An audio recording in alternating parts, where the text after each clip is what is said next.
Hi, and welcome to Coffee with Dogs. I'm Susan Allen Medium. I'm an evidential psychic medium and animal communicator. This podcast is a place to share insights into the spirit world and soulful stories of animals and what they can teach us about a life aligned with love. So grab your mug and let's dive into some magic together. Hi, everybody. Hi, everybody, and welcome. Hello, this is Coffee with Dogs, episode 1, and that is Susan Allen Medium. Susan, can I have the pleasure of introducing you? I wish you would. Thank you. Susan Allen is an internationally renowned evidential psychic medium and animal intuitive. Connecting with spirit, Susan consistently delivers powerful messages with gentleness, compassion, warmth, and wit, providing her clients healing, peace, and closure. Having spent decades cultivating her innate spiritual gifts, Susan draws from her experience as an energy healer, Ho'oponopono practitioner, author, and spiritual mentor. Susan works with individuals and groups from celebrities to doctors, professional athletes, moms, families, and more. And I'm Stephanie Donovan. I'm here to support Susan in her storytelling and get her message out to the podcast world. I'm also the host and creator of another podcast called Multidimensional Mom. And we welcome you to episode 1 of Coffee with Dogs. Hi, Stephanie. I'm so glad we're Hi. here and we're doing this. Thank you for motivating me. I've wanted to do it for a long time. You're amazing. You've got your mug. Look, I brought mugs. Are you ready? Oh, the stray The dog. stray dog. I also have, in case I need it, proud cat person. You are an amazing cat mama, as we all know. Stephanie has rescued, rehabilitated, and found homes for these beautiful fur babies, and she loves them with all her heart. And I think that's what draws me to you the most. That's, I think, how I first found you is watching animal readings. So, yes, definitely we have that in common. I am a cat person. I'm also a dog person. I'm an everything person, but I have cats and dogs just so you don't think I'm a hypocrite for being on Coffee with Dogs. But let's start there at the beginning. Okay. How did you first recognize that you were receiving soul communication? And who were some of the first animals that you worked with? That's a great question. And, I didn't trust this ability. I didn't, because I wanted evidence. When I would go to a psychic, a medium, I wanted like firsthand evidence. It was all about evidential. This is so woo-woo. I want to make sure. I was hard on myself, and I was always hard on the mediums and psychics that I read for. I feel guilty now about that. But I think what happened was I had this profound love of animals. And I had a friend that was a trainer at a horse ranch, and I couldn't ride anymore. I had some massive hip problems at a young age, and I needed surgery. And she said, just come up and love on Leo, which was her show ring dressage horse that put her back on the map in the show ring in Southern California. She became a very well-known trainer and kind, loving person, helped me learn how to ride horses and care for them, put up with the antics that would happen at that barn and me. It was kind of funny. I'll have stories about that. But I would go up to this fancy dressage barn with the cameras. It was written up in Architectural Digest, so they Wow. had cameras everywhere. And I'd be there alone with what you would call a groom, and he would put the horse in cross ties, and I would be scratching him and brushing him and loving on him and squeezing him. And I'd spend hours there with him and love the groundwork, which a lot of the dressage owners don't always do. I'm not criticizing dressage people or, major league horse owners, but he was brought from Europe, as many of them are, by Jane the trainer. She finds these beautiful horses, and she was his trainer. And he was about 16, 17 now. So he was being leased by a lady that's still a client today, 25 years later. Awesome. I know. She still rides horses. She's Oh, 80 wow. something. Yeah, she's Wow. awesome. And he was being leased for the show ring. Charlotte was still in the show ring showing him. And one day I said, I'm not going to see you for a long, long time. I have to have this surgery. I'm not going to be here for 6 weeks. Like I was just talking to him through my mind, Mm-hmm. as you would say. And I said, you better let me kiss you because I can't keep standing. And he was this massive, we used to call him Big Red. So he's this giant, giant horse, you know. He would be like this high above me. And I said, you better drop your head now. And within the minute the thought hit my head, I have like the goosebumps. His head dropped my nose level. The eyes closed and the ears came forward. And I get emotional Mm. because I went, am I really doing this? Like, are we having a conversation here, you know? And 6 weeks later, I went back to see him. And that's kind of when it really began to be serious business. I started to grab a book and a pen. At one point, like, this wasn't Reiki classes, I wasn't trained for this. At one point, he said to me, put your hands on my back legs. I'm going to teach you how to heal. Like, he had a very strong teaching, healing personality for me. Wow. And I put my hands on his back legs, and my hands were incredibly hot.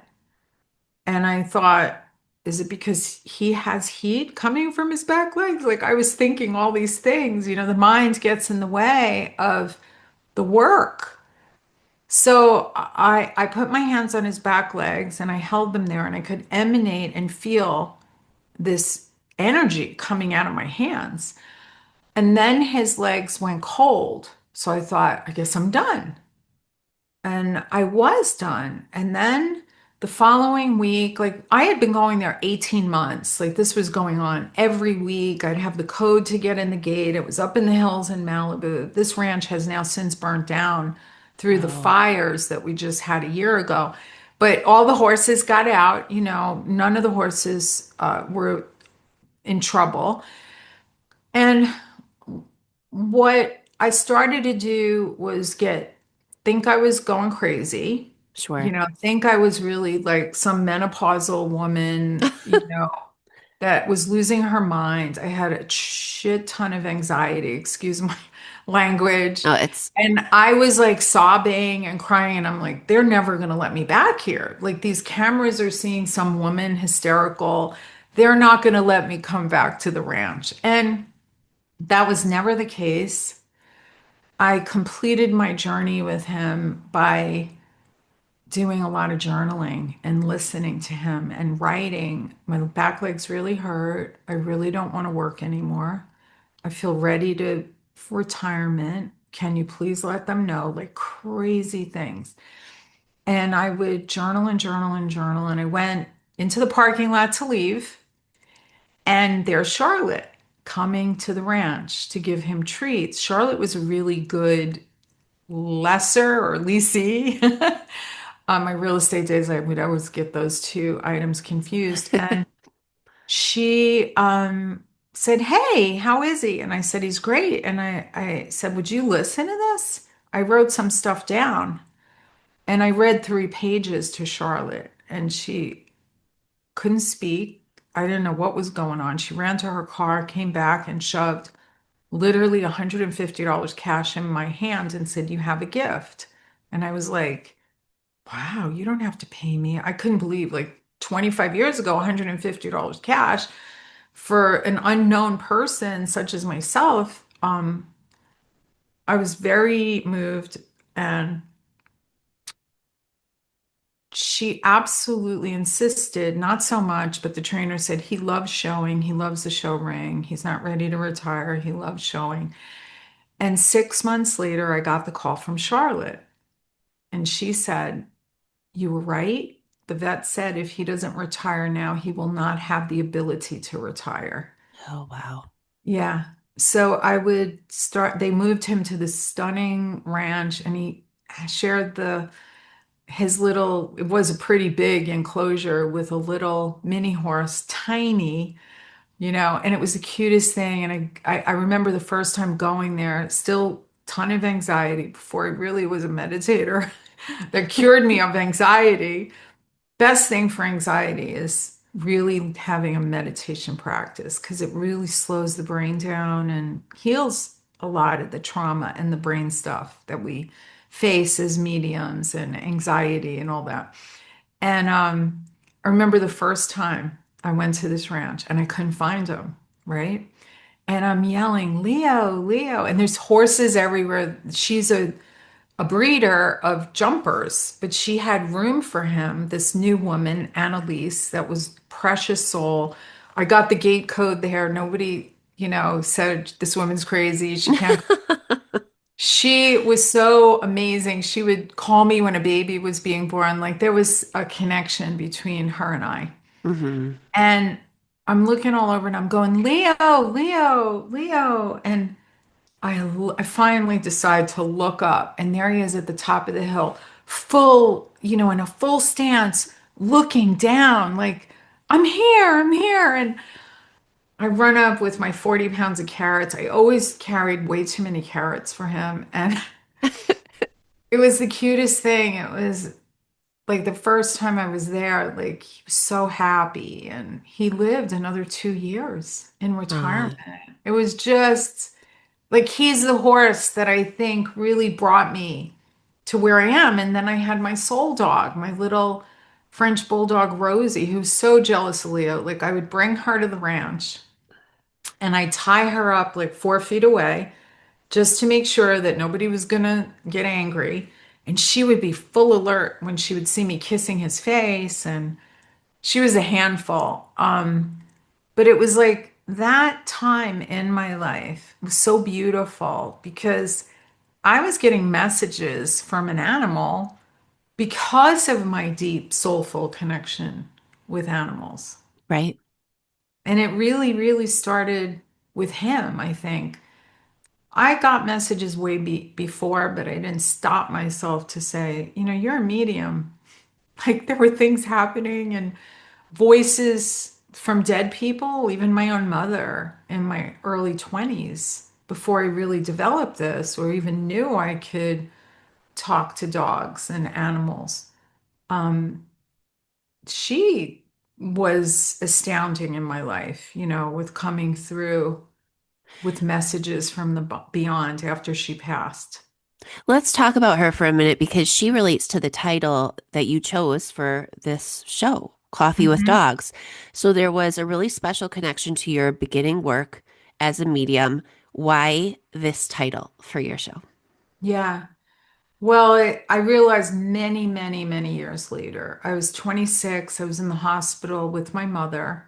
She was in one of the most famous cancer hospitals of its day, Sloan Kettering on the Upper East Side of New York. And she was going in and out of like coma, but she'd be alert and then she would fall back and she'd be alert. And my mother was a very, how do I say it? People said she was a force to be dealt with. Like she was a very strong, powerful leader. She helped a lot of people. She was very, very compassionate with the elderly. She ran a few nursing homes in New York State. So she was a force to be dealt with. And she was also that kind of mom. She was tough, No very nonsense. tough on Yeah. me as a sensitive, and very intense. And what happened is I really had this feeling like, oh my God, what am I going to do without this woman? Like she's told me how to act, how to walk, how to talk. Like, how am I going to lose this woman? And she was like, I lived with her my whole life. There was never a time when I moved out. And I just thought, what am I gonna do? I'm gonna miss her so much. And I said, Mom, I'm really, really, really gonna miss you. What will I do without you? And I kid you not, Stephanie, she had this voice. that was so sweet and so loving. And she just said, get a little doggy and make a cup of coffee and talk to it in the morning. And I was like, what an interesting thing. And I almost thought she said Yorkie because I had this obsession with Yorkies, and we had a Schnauzer. So I was like, what was that? And it stayed with me stuff. And I was like, what? What was that about? Hmm. Like, I always remembered it. And years later, like up until like 2 years ago, I went, oh my God. Just like when I talk to people with Alzheimer's, they're half in spirit. I can connect with them. And she was having a premonition of what I would be doing much later in life. And I was like, oh my God, because that's really, I would have to make this huge mug of coffee. It was a need, not always a want, but I love coffee since I'm a kid. One of her things with me was, you drink so much coffee. You drink a pot of coffee. You're just like your father. Like, I think I was weaned on espresso for serious. So I would make this huge, it was like a ritual where I'd make this huge cup. It was like a soup mug size Americano. And then I would froth my milk and I would meditate deeply. And then I would journal for an hour about the animal I was going to speak with. Hmm. Okay. And then I would be on the phone an hour. So I needed this coffee to get me through, and I was only doing like one reading a day. This is like the very beginning, 25 years ago. I was only doing one reading a day because I was exhausted. I didn't know how Sure. to use my energy Hmm. correctly because I wasn't trained. I wasn't like sitting in medium circles, and that came years later, but I really developed this ability being alone and meditating and having the anxiety and moving through the anxiety and sitting with my stuff. Sitting with your stuff is actually healing the stuff, you know? Sure. Yeah. So I would I would drink these big mugs of coffee and then get on the phone with the person. And it was definitely not paying the bills. I did it under another name. Um, and it's funny because recently a client that used me under my maiden name Hmm. because I didn't give up my day job because it was terrifying that my clients might find out that I was talking to animals and it was not approved of, 25 years ago. Sure. People would think you were a crackpot. And so I wasn't coming out of the proverbial closet yet, you Sure. know. So this client found me recently from 25 years ago, and she goes, I don't even know how I found you because you have a different name, but I have a client that needs your help. And that was like a client from way back when, under my maiden name, while I was still in the proverbial animal communication closet. Right. You're in the mediumship shroud, under the shroud. So but you're working as an animal communicator. I mean, a little bit, right? Like on the Yeah. side, like you say. Yeah. And dead people start showing up in your Yeah. readings. Did you again think you were going crazy? How does that happen and what do you do with it? Because I talk to a lot of mediums. I have interviewed quite a few mediums, and they go through when that like third eye is opened or whatever you would say, they think they're going nuts. Yeah. So they just start appearing. Take me through that. Well, it wasn't quite that simple. There was what I would call like some awakening that happened. And it was really bad in 2008. It was like the darkest night of my soul, Oh, where you're like, oh, it sounds that's a lot to take on. Dark night of the soul. well, it was, but I was already talking to animals. And then my sister suddenly passed away, like at 58. And it was so shocking. And my hormones were not working properly. And hormones have a lot to do with sleep and all that good stuff.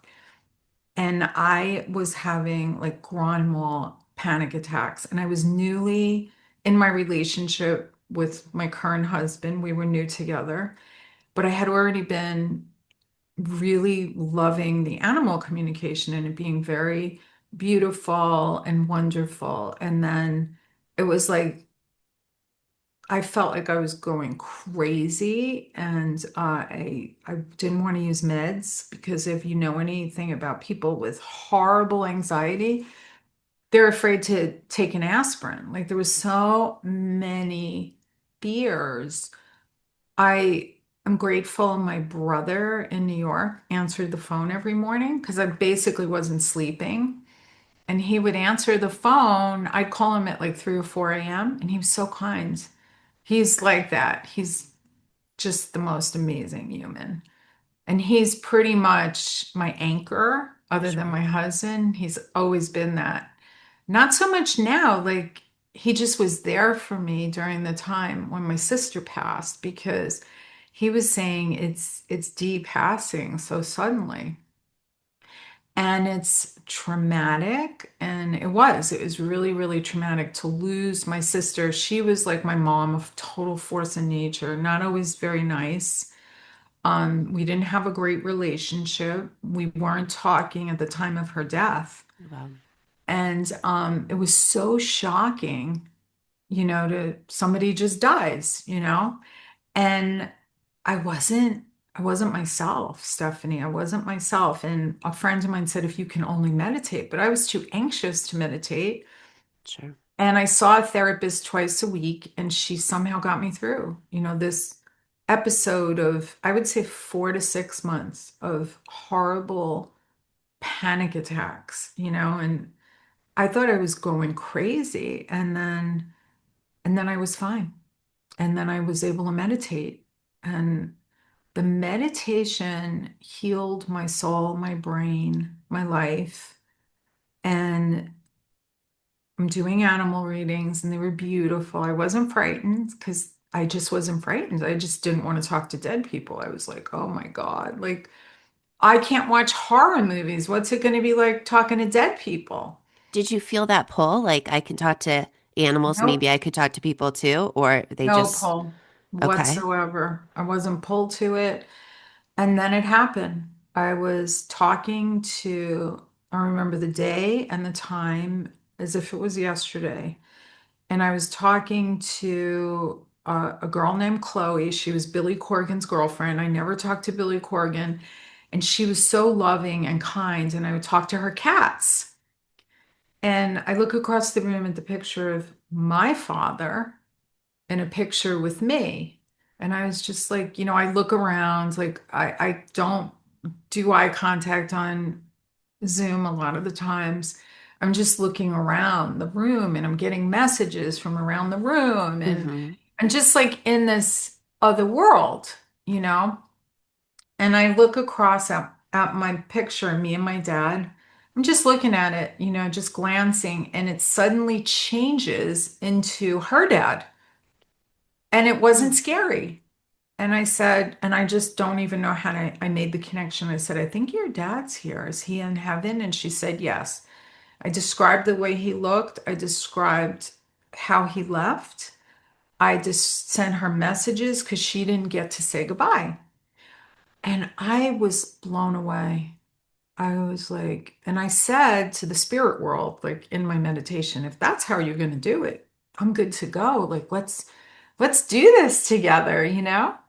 Yeah. And that's kind of how it all started. What is the coolest thing about mediumship for you as the medium? I think it's always new, and Hmm. everybody gets a message that is so uniquely different, and it's for them. It has nothing to do with me. And I think that's the beauty of, for, an hour that I'm with this human or this dog and it's human.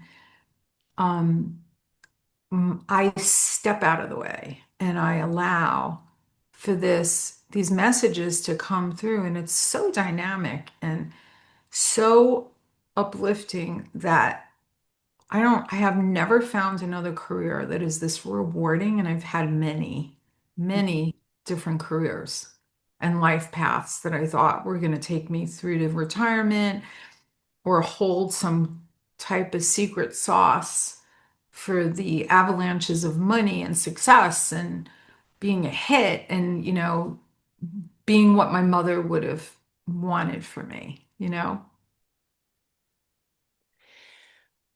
What kind of animals have you talked to? We know horses are special, dogs are special. You've talked to many cats. Um, is there another type of animal that would surprise people? Yeah, I've talked to wild animals because I've talked about this before. This woman emailed and said, "Do you think you can talk to the wildlife?" And I said, "I don't know, but let's try. And if it doesn't work, we'll figure out how to get the money back to you, we'll refund you." And I was interested, and I got her on the phone and she goes, "Here's the issue. They're eating all my crops." And I went, "Okay." So and she accused the gophers or those beautiful little land squirrels or whatever. Sure, whatever. Yeah. So, yeah, I'm not an animal trainer and I'm definitely not an animal expert, but the vastness of the different kinds of animals I've spoken to is, I spoke to wild elephants. So I go into meditation and this is really cool. And I said, the gophers are here and they're saying it's not them, it's the deer. Immediately. Hmm. And she went, "For Pete's sake, I saw deer prints, but they don't eat this." And I go, "They're eating it." They're eating it. And that was one of the coolest things. And then my chiropractor, who's a healer as well, like she's next level. Her practice is closed, or I'd mention her name. She's a lifesaver. Just very clairvoyant and mediumistic herself and amazing, and has been with me since 2008. So she's seen me through all these progressions in my work. And she said, "You got to talk to the fish and the frog." She put them both it wasn't her, it was somebody in her office. There was a frog on top and a fish on the bottom. Okay. And there was so much hostility. Like, You're kidding. it was crazy. The frog was biting the fish, and I'm like, there had some karmic thing going on. And I don't really remember the reading, but it was pretty fun for me. And then when I was doing a lot. I'm highly sensitive and empathic, so these psychic fairs were not really conducive to somebody that was so wide open and not trained to protect myself or Sure. work in the light. I mean, I really learned this later in the School of Hard Knocks, which it seems like I've learned everything like that in my life. Boots on the ground is what I call how I learned everything. Like, and what had started to transpire for me with the work that I started to really love and learn to become was being in the present moment and not Hmm. trying to figure out what I was going to come up with next. It's just being present and waiting for like the whispers of the angels or your dead people or your dead pets to really kind of come through. I think that something that's cool about watching you do it too is that you're speaking and you call it this on your website soul speak. You're talking to the soul of the animal. So you don't necessarily always know, like, is this animal past or is it right here with us? Because to you, it's kind of one and the same. It is. Yeah, I see energy, so I see the animal as alive. It's kind of hard to see them dead. That's why I always ask when I get on the phone with somebody, is the animal living or deceased? I would say 85% of my people come to me when their animal has crossed over. Right. 15% of people come to me when their animal gets sick or they need to know what's going on with their pet. Really, years and years ago, I had a woman come to me that told me their vet recommended me. And I'm like, "Really? Who's your vet?" And I didn't know the vet. And she said, "Yeah, the vet said she didn't really believe in this work, but that I should call you because she had heard from somebody else that brought their cat in because the cat had a UTI And I told the lady apparently, and the vet thought that I must know something about this work, right? But I people have found me in like peculiar ways. There's so many stories and so many composition notebooks filled with these readings because I had said in the beginning I wasn't completely confident, let's put it that way. Sure. And every animal reading that I did had become more and more and more evidential, and I would journal all of it. So I had these books filled with these readings with people. And that's kind of how I got my chops. Like people will say about mediums or people that do what I do, it takes years and years. I think I've done this many, many lifetimes ago.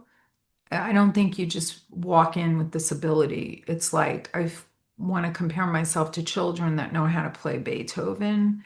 Like I was born like this. I was born sensitive. I was born with higher than normal anxiety. And Unfortunately, that comes with it sometimes. Yeah. it comes with the territory, Yeah. I think that's if you suffer from anxiety, there's probably a gift beneath it, which my friend Pat Longo wrote the book, The Gifts Beneath Your Anxiety. I don't know the exact name, but she and I had many conversations about anxiety and how it's the gift beneath it. Yeah. Well, I think for episode one, where it all started, uh, we might end here. But Great. we do want you to come back because this is just the beginning and we have so many stories. Susan, we're going to open those notebooks. We're going to We're tell gonna open those stories. notebooks. Yeah. We're going to tell the stories of the animals, of the people, of the lessons learned, and we can't wait to do it with you. So please come back. Where would you like people to go in the meantime to find out about the episodes, find out about you? Where can they find you? Coffeewithdogs.com. We're going to link it to my website Which is and susanallenmedium.com. susanallenmedium.com. Yeah. Yes. Well, I love doing this and we'll do it again. Thank you, Steph.